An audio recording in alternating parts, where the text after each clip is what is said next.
Bismillahirrahmanirrahim. Assalamualaikum warahmatullahi wabarakatuh. Innal hamdalillah nahmaduhu wa nasta'inuhu wa nastaghfiruh wa natubu ilaihi wa na'udzu billahi min shururi anfusina wa min sayyiati a'malina. May yahdihillahu fala mudhillalah wa may yudlil fala hadiyalah. Wa asyhadu an la ilaha illallah wahdahu la syarikalah wa asyhadu anna Muhammadan abduhu wa rasuluh. Shalawatu rabbihi wa salamu alaihi wa ala alihi wa sahbihi ajma'in. Ma'asyiral muslimin wal muslimat, kaum muslimin dan muslimat yang semoga senantiasa dimuliakan oleh Allah Azza wa Jalla. Marilah kita selalu bersyukur kepada Allah Azza wa Jalla karena pada kesempatan malam ini kita kembali diberi kekuatan, kesempatan, taufik dan hidayah sehingga kita bisa menghadiri pengajian rutin ini. Semoga Allah Azza wa Jalla berkenan memberikan untuk kita semuanya ilmu yang bermanfaat sehingga bisa kita amalkan sebagai bekal untuk menghadap kepada Allah Jalla wa Ala. Amin ya rabbal alamin. Salawat dan taslim semoga selalu tersampaikan kepada junjungan kita Nabi besar Muhammad sallallahu alaihi wasallam, kepada seluruh keluarganya, para sahabatnya dan umatnya yang setia mengikuti tuntunannya sampai hari kiamat. Seperti biasanya kita melanjutkan membahas kitab Al-Kabair, dosa-dosa besar yang ditulis oleh Imam Az-Zahabi rahimahullahu taala. Pada kesempatan malam ini kita sudah memasuki dosa besar yang ke-19 atau dosa besar yang ke-20 ya. Pertemuan yang sebelumnya kita selesai membahas dosa besar yang ke-19. Pada malam ini kita akan membahas dosa besar yang ke-20. Perlu kita ulang kembali ya. Dosa besar yang pertama adalah syirik kepada Allah. Dosa besar yang kedua membunuh jiwa. Dosa besar yang ketiga sihir. Dosa besar yang keempat meninggalkan sholat.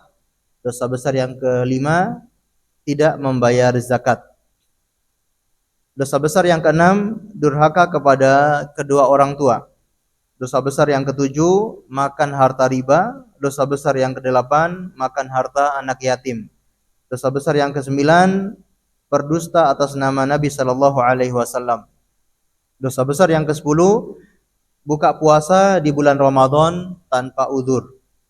Dosa besar yang ke-11 lari dari medan perang. Dosa besar yang ke-12 berbuat zina. Dosa besar yang ke-13 seorang imam, seorang pemimpin yang curang. Dosa besar yang ke-14 minum khamr meskipun tidak sampai memabukkan. Dosa besar yang ke-15 yaitu sombong, angkuh, congkak, merasa diri paling tinggi dari yang lainnya, ataupun ujub dan semisalnya. Dosa besar yang ke-16 yaitu saksi palsu. Dosa besar yang ke-17 liwat, homoseksual. Dosa besar yang ke-18 menuduh wanita baik-baik berbuat zina. Dosa besar yang ke-19 yaitu gulul minal ghanimah, yaitu makan harta ghanimah sebelum dibagikan. Ya, ini yang kemarin sudah kita pelajari. Sekarang kita masuk dosa besar yang ke-20, al-kabiratul ishrun ad-dzulm bi akhdhi amwalin nas bil batil. Berbuat zalim dengan mengambil harta orang lain dengan cara yang batil. Jadi di sini diikat dengan cara yang batil. Makan harta orang lain dengan cara yang batil. Berarti di sana ada cara yang tidak batil.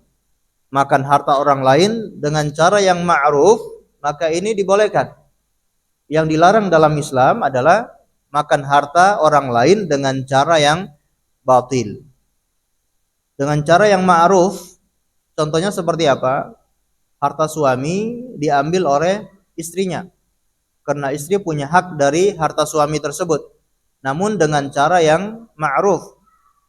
Misalkan suaminya pelit, tidak menafkahi istrinya, maka istrinya boleh mengambil harta suaminya tanpa sepengetahuan suaminya, namun dengan cara yang ma'ruf, sesuai dengan kebutuhannya, tidak melebihi kebutuhan.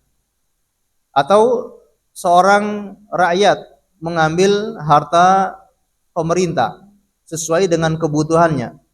Dia rakyat yang miskin dan dia sangat memerlukan bantuan tersebut. maka dia bisa mengambil sesuai dengan kebutuhan. Kebutuhan di sini maksudnya apa? Misalkan orang yang sedang lapar, kalau dia tidak memenuhi perutnya dengan makanan, dia akan meninggal dunia. Maka dia boleh mengambil harta itu sekedar kebutuhan. Begitupun yang kita kenal dengan istilah darurat. Orang memakan harta orang lain ketika ada darurat, maka dibolehkan meskipun itu harta orang lain. Tapi syaratnya ketika darurat. Darurat itu maksudnya ketika sudah tidak ada jalan yang lain, dan kalau dia tidak memakan harta tersebut, dia akan meninggal dunia. Di tengah hutan, nggak punya makanan, kehabisan bekal, yang ada hanya kelapanya orang, maka dia naik untuk ngambil kelapa orang. Gak masalah, asalkan sesuai dengan kebutuhannya. Kalau sudah kuat untuk memenuhi perutnya dan sudah membuat dia bertahan hidup, maka sudah cukup. Ya, jangan sampai melebihi batas, ya, kekenyangan misalkan. Baik, ini dibolehkan ya dengan cara yang ma'ruf. Namun yang tidak dibolehkan adalah dengan cara yang batil, dengan cara yang semena-mena. Ini yang dibahas oleh beliau, dan ini termasuk dosa besar. Berbuat zalim dengan mengambil harta orang lain dengan cara yang batil. Di sini beliau membawakan beberapa dalil. Di antaranya adalah Allah Ta'ala, "Wala ta'kulu amwalakum bainakum bil batil wa tudlu biha ilal hukam litakulu fariqam min amwalin nas bil itsm wa antum ta'lamun." Surat Al-Baqarah ayat 188. Dan janganlah kalian memakan harta orang lain di antara kalian dengan cara yang batil, dan kalian sampai membawanya di meja pengadilan, dan kalian memakan harta orang lain dengan penuh dosa. Padahal kalian tahu bahwa itu bukan harta kalian. Kalian tahu itu bukan hak kalian, tapi kalian masih membawanya ke pengadilan dan kalian memenangkan perkara tersebut sehingga kalian memakan harta orang lain dengan cara yang batil. Ini ayat sangat jelas melarang kita untuk makan harta orang lain dengan cara yang batil. Bahkan kalau kita runut ayat ini berbicara setelah Allah menyebutkan perintah puasa bulan Ramadan. Ya, Allah sebutkan ayat-ayat tentang puasa, kemudian Allah tutup dengan kalimat ini, yaitu wala ta'kulu amwalakum bainakum bil batil. Artinya apa? Dari kita melakukan ibadah puasa, di antara hikmahnya, keuntungan dari kita berpuasa adalah bisa mencegah dari berbuat kezaliman, makan harta orang lain. Karena kita sudah dilatih di bulan Ramadan. Di bulan Ramadan kita dilatih untuk tidak boleh makan. Di siang hari bulan Ramadan tidak boleh makan meskipun itu makanan kita sendiri. Makanan yang kita beli dengan uang sendiri, makanan milik kita sendiri, itu pun ada aturannya, tidak boleh dimakan ketika siang hari bulan Ramadan. Ini menjadi pelajaran, harta kita sendiri saja ada aturannya kapan boleh makan, kapan tidak boleh dimakan. Apalagi harta orang lain. Ada aturannya, kapan kita boleh makan harta itu, kapan kita tidak boleh makan harta tersebut. Maka pelajaran yang sangat berharga ketika seseorang melewati bulan Ramadan, dia berpuasa, dia terlatih untuk tidak berbuat kezaliman atau memakan harta orang lain. Dalam ayat yang lain, wa qala ta'ala, innamas sabilu 'alal ladzina yadlimuna an-nas wa yabghuna fil ardi bighairil haqq ulaika lahum 'adzabun alim. Surat Asy-Syura ayat 42. Sesungguhnya dosa itu adalah atas orang-orang yang berbuat kezaliman kepada manusia. Wa yabghuna fil ardi bighairi haqqin, dan mereka membuat kerusakan di muka bumi tanpa hak. Mereka itulah diberi atau ditimpa azab yang pedih. Atau dalam ayat yang lain, wa qala ta'ala wadh-dhalimuna ma lahum min waliyyin wala nasir. Dan orang-orang yang berbuat kezaliman, tidak ada bagi mereka orang yang membela dan tidak ada orang yang menolong mereka sedikit pun. Yani nanti pada hari kiamat, orang-orang yang berbuat zalim tidak ada yang bisa menolong mereka. Mereka harus mempertanggungjawabkan kedzaliman mereka. Dan mereka akan diminta kembalikan kedzaliman yang mereka lakukan di dunia. Karena nanti pada hari kiamat akan dikembalikan semua hak-hak manusia. Kemudian beliau juga menerangkan beberapa hadis, ya.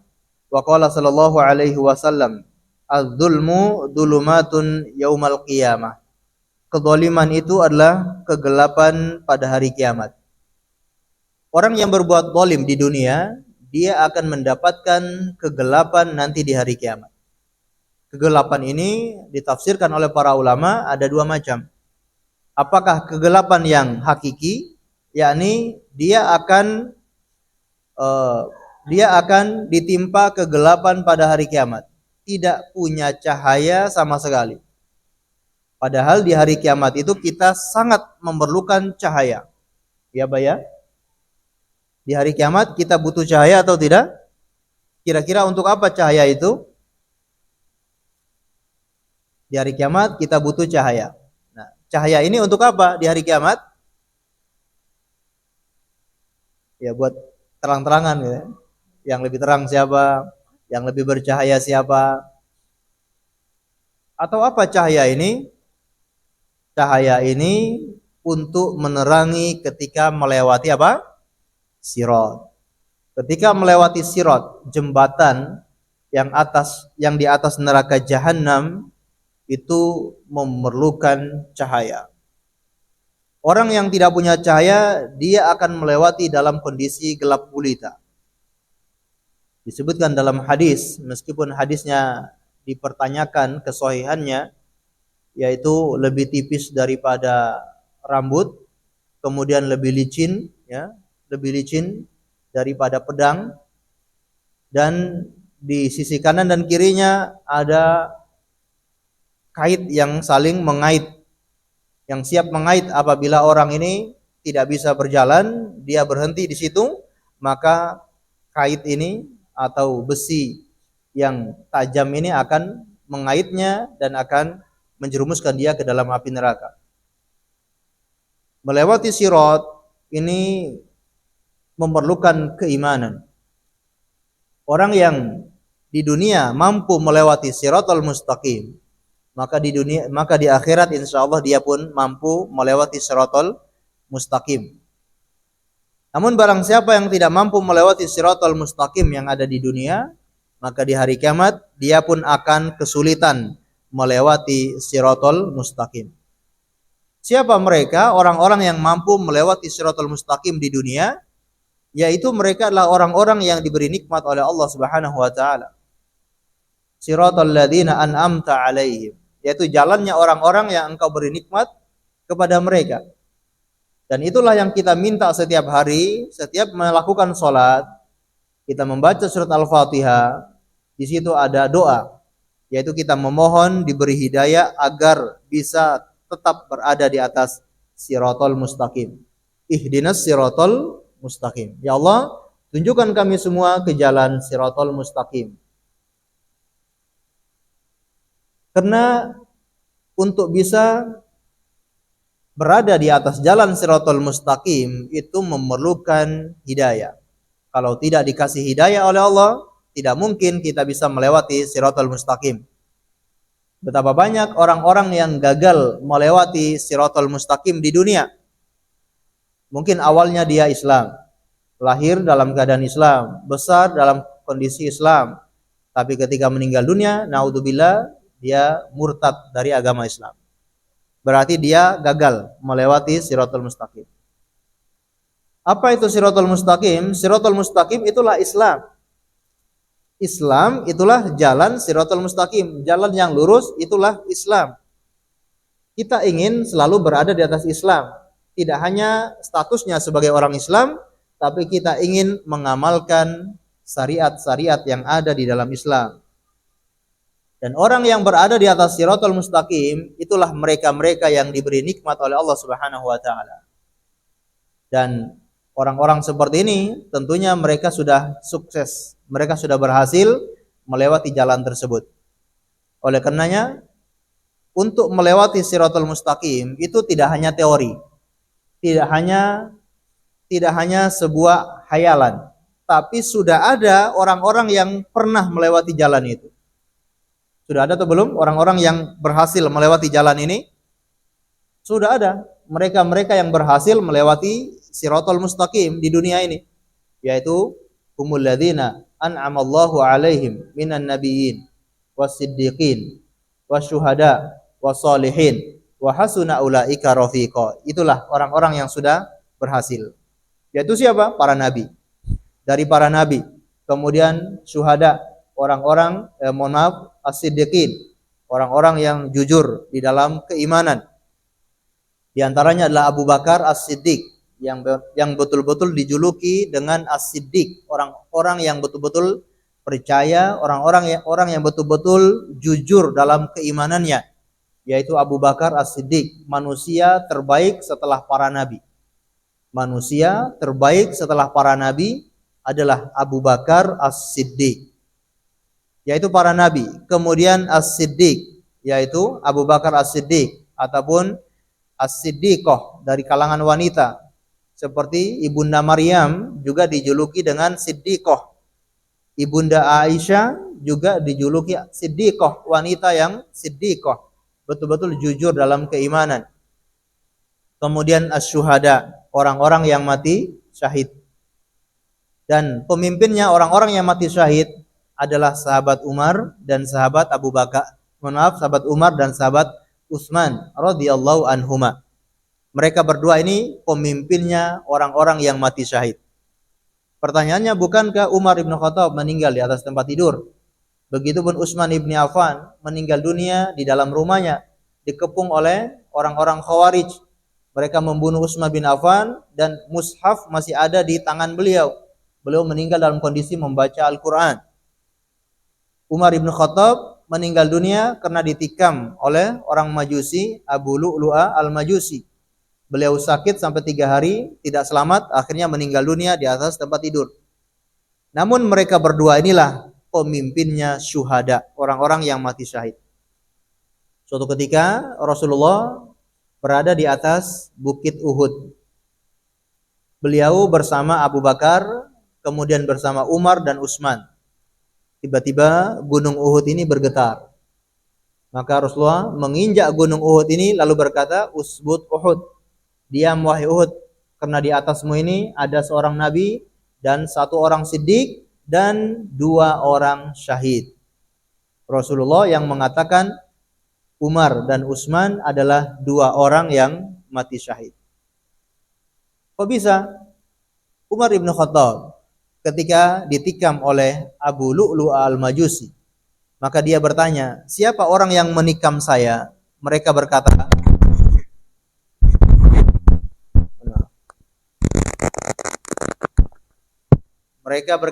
yang menikam engkau adalah Abu Lu'lu'a al-Majusi. Maka kata Umar bin Khattab, shadaqa Rasulullah. Yang membunuh engkau adalah orang Majusi. Maka beliau mengatakan, benar sekali perkataan Rasulullah. Rasulullah mengatakan Umar termasuk syahid karena yang membunuh Umar adalah orang Majusi, orang kafir.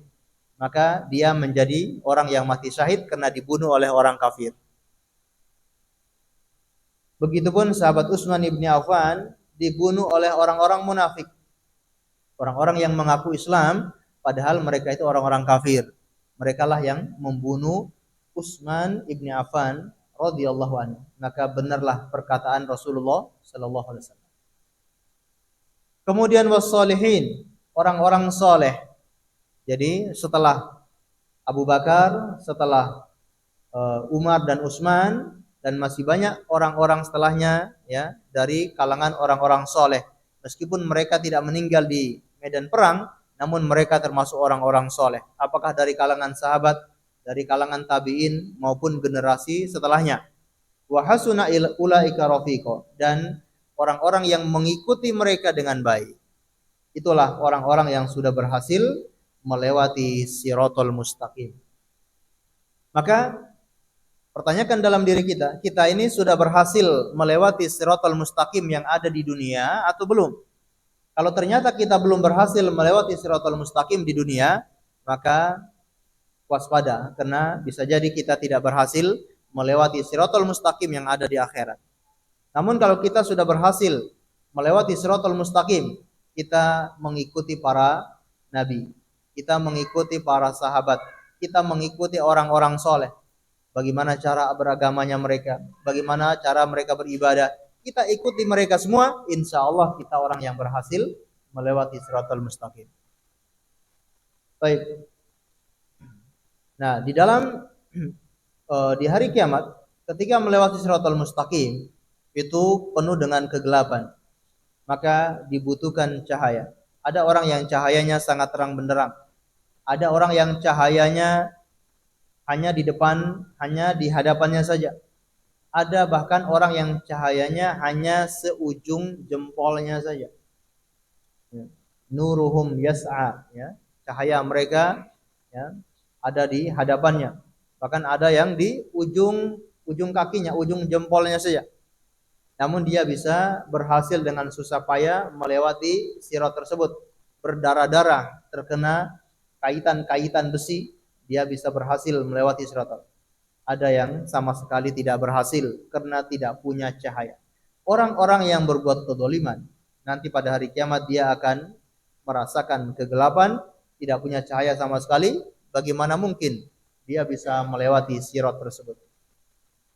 Adapun makna yang kedua, ad-dzulmu dzulumatun yaumal qiyamah. Kedzaliman adalah kegelapan pada hari kiamat. Maknanya adalah kedzaliman secara makna, yaitu dia akan sengsara nanti pada hari kiamat. Kedzaliman adalah kegelapan. Artinya dia akan melewati hari kiamat nanti dalam kondisi sangat sengsara, sangat sulit. Hisabnya sulit, ya. Kebaikan-kebaikannya habis, ya. Dia akan melewati sangat sulit, ya, dan dia akan dimasukkan ke dalam api neraka. Tapi ini makna yang kedua. Kemudian kata Rasulullah sallallahu alaihi wasallam, "Man dzalama shibran minal ardi tuqahu ila sabi ardina yaumal qiyamah." Barang siapa yang berbuat kedzaliman dengan mengambil tanah satu jengkal, maka nanti pada hari kiamat akan dikalungkan di lehernya 7 lapis tanah. Tanah memiliki 7 lapis, nanti pada hari kiamat akan dikalungkan. Dan Allah Maha Kuasa, ya, bisa menjadikan tanah ini seperti kalung. Mungkin kita melihat itu hanya seperti kalung yang sangat kecil, namun begitu dikalungkan di lehernya, maka beratnya seperti 7 lapis tanah. Mungkin ada orang yang berpikir 7 lapis tanah dikalungkan, gimana caranya? Allah Maha Kuasa. Bahkan ada hadis tentang hadis bitokoh, hadis la ilaha illallah. Nanti pada hari kiamat Allah bikin seperti satu kartu, ya, kemudian diletakkan di satu timbangan, maka lebih berat daripada 7 lapis bumi dan 7 lapis langit beserta isinya. Maka Allah mampu untuk menjadikan tanah ini menjadi kalung, lalu dikalungkan kepada orang tersebut yang bebannya, beratnya seperti 7 lapis tanah. Allahu a'lam bishawab. Jadi ini sangat berbahaya. Sebagian orang, ya, sangat menggampangkan ngambil tanah orang lain, merubah patok tanah orang lain, ya, dengan berbagai macam cara. Apakah dia menggali parit, kemudian biar geser-geser sedikit demi sedikit, tanahnya makin hari makin anjlok, akhirnya dia geser-geser terus, dan berbagai macam cara. Atau dia bikin rumah, sengaja atapnya agak dilebihkan, sehingga air yang jatuh itu jatuh ke lahan orang lain, sehingga orang tadi terpaksa kalau bikin rumah lagi, dia harus agak bergeser. Nah, ini semua akan disiksa oleh Allah pada hari kiamat, akan dikalungkan di lehernya. Ini sangat berat siksaannya, walaupun hanya satu jengkal tanah. Apalagi orang sampai berhektar-hektar, yang ngambil tanah orang lain berhektar-hektar, sampai ke pengadilan dan dia menang, padahal itu bukan tanah dia. Mungkin awalnya dia hanya kontrak, ya, kontrak tanah tersebut. Begitu pemiliknya mau ambil, ya, ternyata dia nggak mau, dan dia mengatakan itu tanahnya dia. Dan dia punya kekuatan hukum, ya, dia punya kekuatan hukum, ya dia bisa bayar ini, bayar itu, akhirnya dia menang di pengadilan. Hati-hati. Ya, ini dosanya sangat besar, berbuat kedzaliman kepada orang lain. Wa qala ta'ala, "Innallaha la yadhlimu mithqala dzarratin." Allah juga berfirman, sesungguhnya Allah itu tidak mendolimi seseorang pun mithqala dzarratin, walau hanya seberat biji sawi atau seberat biji-bijian yang paling kecil. Allah tidak pernah berbuat kedzaliman sama sekali. Maksud daripada ayat ini, Allah tidak pernah berbuat kedzaliman. Maksudnya apa?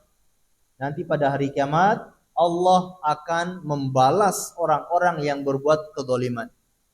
Tidak mungkin Allah berbuat kedzaliman, melihat orang lain didolimi, kok Allah tidak membalas? Ini berarti Allah dolim. Kita ulang. Ketika ada orang lain didolimi oleh orang lain, lalu Allah tidak membalas atau Allah tidak mengadili orang yang berbuat dolim ini kepada orang lain, berarti Allah dolim atau tidak? Kalau ada yang berbuat kedoliman kepada orang lain, lalu Allah tidak mengadili, alias Allah tidak menyiksa orang yang berbuat dolim ini, berarti Allah malah dolim atau tidak? Malah dolim. Nah, maksud ayat ini, Allah tidak berbuat dolim sama sekali, artinya orang yang berbuat dolim nanti pada hari kiamat akan dibalas oleh Allah Subhanahu wa Ta'ala. Jadi meskipun di dunia ini orang yang berbuat kedoliman dia santai, dia bebas dari hukum, dia bebas dari pengadilan, dia bebas mengambil harta orang, dia bebas memiliki hak orang lain. Namun ingat, nanti pada hari kiamat akan dibalas oleh Allah Subhanahu wa Ta'ala. Sekecil apapun kedoliman akan dibalas oleh Allah Subhanahu wa Ta'ala. Begitupun kebaikan sekecil apapun akan dibalas oleh Allah Subhanahu wa Ta'ala. Wa may ya'mal mithqala dzarratin khairan yarah wa may ya'mal mithqala dzarratin syarran yarah. Barang siapa yang melakukan kebaikan walau sekecil biji zarrah, maka akan dibalas oleh Allah Subhanahu wa Ta'ala. Begitupun barang siapa yang berbuat kedzaliman, berbuat keburukan walau hanya sekecil biji zarrah, akan mendapatkan balasannya dari sisi Allah Subhanahu wa Ta'ala. Dalam sebuah hadis, Rasulullah sallallahu alaihi wasallam juga bersabda, "La tu'addunnal huquqa ila ahliha yaumal qiyamah." Akan dikembalikan hak-hak pada ahlinya, pada orangnya nanti pada hari kiamat. Hatta yuqadu syatul jalha min syati qarna. Sampai kambing yang tidak bertanduk akan dikembalikan haknya dari kambing yang memiliki tanduk. Sampai hewan-hewan mereka tidak punya akal. Ketika mendolimi hewan yang lain, itu pun akan dibalas oleh Allah Subhanahu wa Ta'ala. Akan diadili oleh Allah. Kambing yang punya tanduk mendolimi kambing yang tidak punya tanduk, akan diadili oleh Allah. Akan dibalas nanti pada hari kiamat. Padahal ini hewan yang tidak punya akal. Artinya apa? Ketika diadili, selesai urusan. Ketika hewan-hewan ini selesai diadili oleh Allah, dijadikan hewan-hewan ini menjadi tanah, selesai. Ya, mereka tidak diazab, mereka tidak mendapatkan kenikmatan, tapi dijadikan tanah oleh Allah Subhanahu wa Ta'ala. Oleh karenanya kita lihat orang-orang kafir, mereka sangat berharap nanti pada hari kiamat agar menjadi tanah sebagaimana hewan-hewan. Ya laitani kuntu turaba, ya, seandainya aku ini menjadi tanah saja. Namun manusia ketika berbuat kedoliman pada hari kiamat akan diazab oleh Allah Subhanahu wa Ta'ala. Setelah Allah mengadili orang-orang yang berbuat kedoliman, tempat kembalinya adalah neraka. Mereka akan mendapatkan balasannya dari Allah Subhanahu wa Ta'ala. Maka sangat berbahaya berbuat kedoliman kepada orang lain. Kata Sufyan Ats-Tsauri rahimahullahu ta'ala, innaka antalqallaha azza wa jalla bi 70 dhanban fima bainaka wa bainallah azza wa jalla ahwanu 'alaika min antalqahu bi dhanbin wahidin fima bainaka wa bainal ibad. Kata Sufyan Ats-Tsauri, sesungguhnya engkau bertemu dengan Allah Subhanahu wa Ta'ala membawa 70 dosa antara dirimu dengan Allah itu lebih ringan daripada engkau bertemu dengan Allah membawa satu dosa antara dirimu dengan sesama manusia. Masya Allah. Kalau kita punya dosa satu saja antara sesama manusia, kedzaliman kepada orang lain, itu sangat mengkhawatirkan. Kalau kita punya dosa-dosa banyak antara diri kita dengan Allah, masih sangat mudah untuk diampuni oleh Allah Subhanahu wa taala. Makanya nanti akan dijelaskan bahwa catatan kedzaliman itu ada 3. Kedzaliman yang kedzaliman yang tidak diampuni oleh Allah, kemudian kedzaliman yang dibiarkan oleh Allah, dan kedzaliman yang tidak akan dibiarkan oleh Allah Subhanahu wa taala. Jadi ini sangat berbahaya. Satu saja kedzaliman itu sungguh sangat mengkhawatirkan nanti pada hari kiamat. Apalagi punya kedzaliman yang sangat banyak. Naudzubillah min dzalik. Wa fil hadis wa diwanun la yatrukullahu minhu syai'an wa huwa dzulmul ibad. Ini yang tadi kita singgung bahwa catatan kedzaliman itu ada 3. Kata Rasulullah sallallahu alaihi wasallam dalam riwayat Imam Muslim dan yang lainnya, ad-diwanu 'indallahi tsalatsah. Catatan kedzaliman di sisi Allah ada 3. Diwanun la ya'ballahu bihi syai'an, wa diwanun la yatrukullahu bihi syai'an, wa diwanun la yaghfirullahu. Yaitu catatan kedzaliman yang tidak dianggap oleh Allah Subhanahu wa taala. Kemudian catatan kedzaliman yang tidak akan dibiarkan oleh Allah. Kemudian catatan kedzaliman yang tidak akan diampuni oleh Allah Subhanahu wa taala. Fa amma diwanul ladzina la yaghfirullahu fasyirku. Adapun kedzaliman yang tidak akan diampuni oleh Allah jelas adalah syirik. Ini tidak akan diampuni oleh Allah. Kemudian kedzaliman yang tidak dianggap oleh Allah adalah kedzaliman antara seorang hamba dengan Allah. Seorang berbuat dosa kepada Allah, berbuat maksiat kepada Allah, ini sangat mudah bagi Allah untuk mengampuni. Asalkan orang ini memiliki tauhid di dalam hati, punya keimanan, tidak melakukan kesyirikan, insya Allah dia akan diampuni oleh Allah, dan sangat mudah sekali Allah untuk mengampuni orang seperti ini.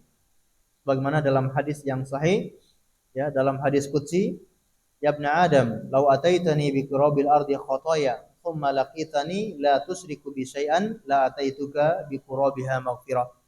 Wahai anak Adam, seandainya engkau bertemu denganku membawa dosa sepenuh bumi, dan engkau tidak berbuat kesyirikan kepadaku, kata Allah, la ataituka, aku akan mendatangimu, ya, bi qurabil ardi maghfirah. Aku akan datang kepadamu dengan membawa ampunan sepenuh bumi. Masya Allah. Ini sangat mudah bagi Allah untuk mengampuni. Yang ketiga, kedzaliman yang tidak akan dibiarkan oleh Allah, yaitu sebagaimana yang dibawakan oleh muallif di sini, yaitu diwanun la yatrukullahu minhu syai'an wa huwa dzulmul ibad, yaitu kedzaliman berupa kedzaliman kepada manusia. Wa qala alaihi salatu wassalam, Rasulullah SAW juga bersabda, matlul ghani zulmun. Ya, orang yang menunda membayar hutang padahal dia mampu adalah kedzaliman. Menunda-nunda membayar hutang padahal dia mampu membayarnya, ya, maka itu merupakan kedzaliman. Ini yang juga dianggap remeh oleh sebagian manusia. Ketika berhutang kepada saudaranya, dia sangat melas. Ya, dia mohon-mohon agar dikasih pinjaman, dikasih hutang. Berbagai macam alasan. Tidak makan 3 hari 3 malam. Istrinya begini, sakit, anak-anaknya tidak bisa sekolah. Berbagai macam alasan untuk bisa hutang ke temannya. Namun begitu dia sudah sukses, begitu dia sudah punya kemampuan untuk membayar, ditagih malah dimarah-marahin. Orang yang punya malah dimarah-marahin. Bahkan yang lebih melas lagi adalah orang yang ingin menagih hutangnya kembali. Wah, dia sangat melas. Padahal itu haknya dia. Haknya dia untuk dikembalikan, ya, hutangnya tersebut. Maka kedzaliman kalau ada orang yang sanggup membayar dan dia tidak mau membayar hutang. Ya. Hartanya digunakan untuk foya-foya, untuk jalan-jalan, ya, makan di sini, makan di situ, ya, sambil foto-foto, padahal hutangnya tidak dibayar. Apalagi fotonya dikirimkan ke orang yang memberi hutang tadi. Dia sudah menagih berulang kali, tidak dibayar-bayar juga. Nah, ini bahaya. Dan mengenai perkara hutang, jangan dianggap remeh. Perkara hutang ini berat. Rasulullah SAW senantiasa berdoa meminta agar dijauhkan dari hutang. Ya, kata Rasulullah, Allahumma inni a'udzubika minal ma'thami wal maghrami. Ya Allah, aku memohon perlindungan kepadamu dari perbuatan dosa dan berhutang. Nah, ini orang sangat mudah-mudah untuk berhutang. Dikit-dikit hutang. Ya, mau beli rumah hutang, mau beli mobil kredit, mau beli tanah hutang ke bank. Sangat mudah sekali untuk berhutang. Sangat berbahaya. Orang yang meninggal dunia lalu belum membayar hutangnya, maka hati-hati. Ya, mu'allakun. Ya, dia bergantung. Bergantung maksudnya sebagaimana kata para ulama, bergantung itu apakah dia selamat atau tidak. Tidak ada jaminan. Kalau orang yang mati meninggalkan hutang, itu dia masih bergantung antara selamat atau tidak. Artinya resikonya besar. Kalau orang meninggal dunia tidak membawa hutang, insya Allah ya ada jaminan selamat. Tapi kalau orang meninggal dunia membawa hutang, dia tergantung, ya, punya resiko besar antara selamat dan tidak. Sebagaimana kata Rasulullah Shallallahu Alaihi Wasallam, man faraqar ruhul jasada wa huwa bari'un min thalathin dakhalal jannah. Barang siapa yang terpisah ruh dari jasadnya, alias barang siapa yang meninggal dunia dan dia terbebas dari 3 perkara ini, dakhalal jannah, dia akan masuk surga. Dari apa saja? Minal kibri, dari kesombongan, wal gululi, dan dari gulul. Ini yang sudah kita bahas kemarin, yaitu mengambil harta ghanimah sebelum dibagi. Nah, dia terbebas dari gulul, wadainu, dan dia terbebas dari hutang, insyaallah dapat jaminan masuk surga. Tapi kalau dia meninggal dunia masih membawa hutang, hati-hati, ya, masih bergantung antara selamat atau tidak selamat. Kata Rasulullah SAW, man mata wa alaihi dinaran aw dirhamun qudhiya min hasanatihi laisa thamma dinaran wala dirham.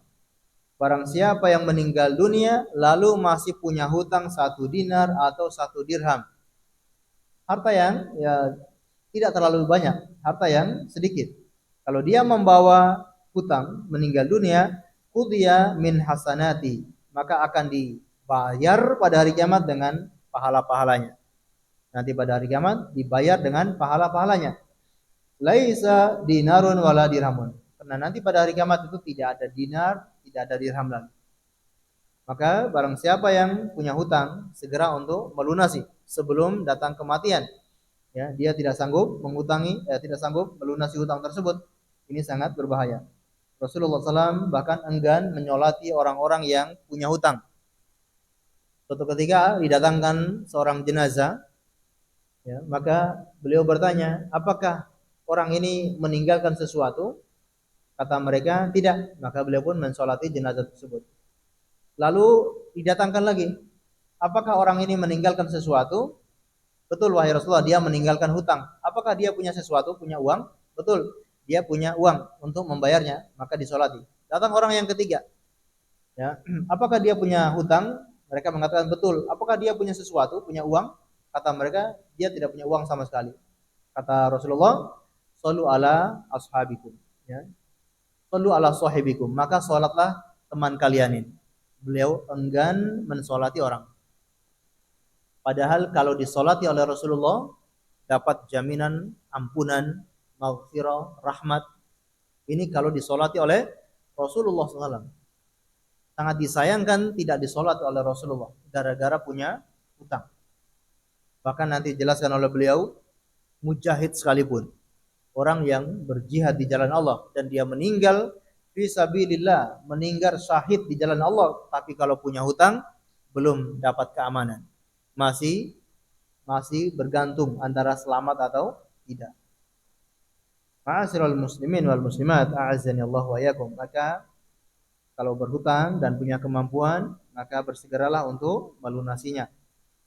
Sekecil apapun, ya. Karena itu nanti akan dimintai pertanggungjawaban di hari kiamat. Wa min akbarid dzulmi al-yaminul fajir ala haqqi alai. Dan di antara kedzaliman yang sangat besar yaitu dia al-yaminul fajir, dia bersumpah, ya, namun berbohong. Dia bersumpah dengan berbohong ala haqqi alai, atas hak yang harus dia tunaikan. Misalkan tadi dia sudah berhutang, kemudian begitu orang ini pengen menagih hutangnya, dia bersumpah demi Allah, saya sudah melunasi hutang saya. Padahal dia tahu, ya, dia ini belum melunasi hutangnya.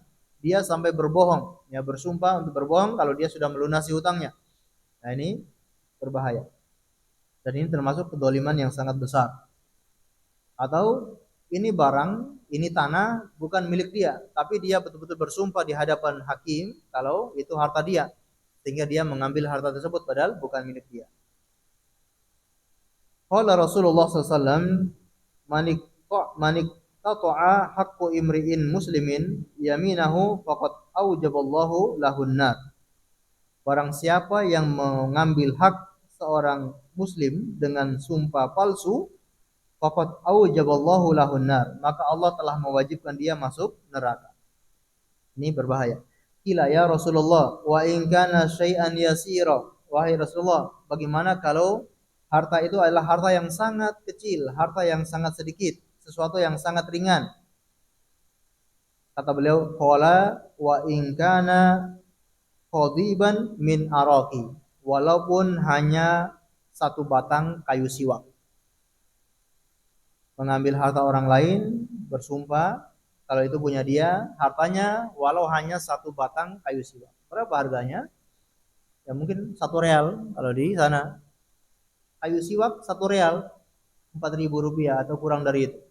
Tapi kalau dia berbuat kedoliman kepada orang lain, mengambil hak orang lain walau sekecil apapun, akan mendapatkan balasannya nanti pada hari kiamat. Wa qala sallallahu alaihi wasallam, man ista'malnahu ala amalin fakatamna makhitan fama fawqahu kana bululan ya'ti bihi yaumal qiyamah. Barang siapa yang kami tugaskan dia untuk mengambil harta, lalu dia menyembunyikan harta itu walau hanya makhiton. Makhiton, ya, bisa mikhyaton. Kalau makhiton yaitu berupa kain. Dia menyembunyikan hanya berupa kain. Atau dia menyembunyikan mikhyaton, berarti hanya satu jarum jahit. Ini harta yang sangat sepele. Atau ya lebih kecil daripada itu, harta yang lebih ringan daripada itu, kana gululan ya'ti yaumul qiyamah, maka dia termasuk orang yang makan harta gulul, dan itu nanti akan dia pertanggungjawabkan nanti pada hari kiamat. Wa qala sallallahu alaihi wasallam, inna syamlata allati ghallaha la tash'alla alaihi naro. Sesungguhnya kain yang dia ambil, ya, sebelum dibagikan harta rampasan perang itu, dia mengambil kain, maka kain itu sedang membakarnya di hari kiamat, ya, atau sedang membakarnya di dalam neraka. Faqama rajulun faja'a bisyirakin kana akhadahu lam tusibhul maqasim faqala syirakun min narin. Maka datanglah orang membawa tali sendal yang dia ambil, ya, dari harta rampasan perang sebelum dibagi, maka dia kembalikan tali sendal tersebut, atau bahasa kita tali sepatu itu dia kembalikan. Maka Rasulullah bersabda, syirakun minnar, walaupun hanya satu tali sendal, tempat kembalinya di neraka. Bayangkan kedoliman walau hanya sekecil apapun, tempat kembalinya di neraka. Maka kita perlu waspada untuk melakukan kedoliman kepada orang lain, karena nanti pada hari kiamat tidak ada lagi dinar maupun dirham, namun amalan yang diambil dari kita. Naudzubillah min dzalik. Kita dengarkan azan terlebih dahulu, kemudian kita lanjutkan sedikit insyaallah.